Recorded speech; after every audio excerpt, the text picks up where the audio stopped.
राज्य सरकारच्या कर्जमाफी योजनेतील जाचक अटींविरोधात शेतकरी नेते रविकांत तुपकर आक्रमक झाले आहेत.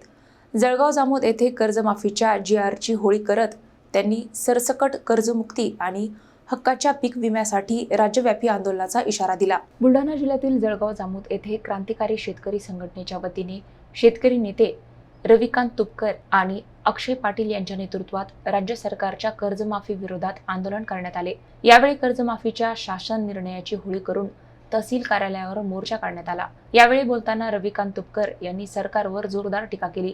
कर्जमाफीमध्ये लादलेल्या अटींमुळे बहुतांश शेतकरी लाभापासून वंचित राहणार असून ही कर्जमाफी नसून शेतकऱ्यांची दिशाभूल असल्याचा आरोप त्यांनी केला.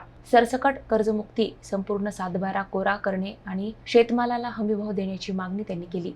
तसेच पीक विमा, पंचनामे आणि नुकसान भरपाईबाबत अधिकाऱ्यांनाही त्यांनी धारेवर धरले.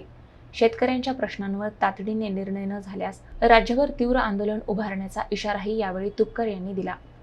सरसकट कर्जमुक्ती झाल्याशिवाय आणि हक्काचा पीक विमा मिळाल्याशिवाय लढा थांबणार नाही. आज जळगाव जामोद मधून आम्ही आंदोलनाचा एल्गार पुकारलेला आहे आणि संबंध महाराष्ट्रभरातला शेतकरी सरसकट कर्जमुक्तीसाठी आणि हक्काच्या पीक विम्यासाठी येणाऱ्या काळामध्ये तुम्हाला रस्त्यावर दिसेल. सरकारला आम्ही सळोका पळो करून सोडल्याशिवाय राहणार नाही. सरकारला जरी वाटत असेल की शेतकऱ्यांचं आंदोलन आम्ही मोडून काढू किंवा शेतकऱ्यांना दाबू, हा त्यांचा गैरसमज आहे. गावगाड्यातला शेतकरी जर खवळला तर सरकारला गुडघ्यावर आणल्याशिवाय आम्ही राहणार नाही. सरसकट कर्जमुक्ती आणि हक्काचा पीक विमा मिळाल्याशिवाय थांबणार नाही. हा निर्धार आम्ही आज सगळ्या शेतकऱ्यांनी या ठिकाणी केलेला आहे.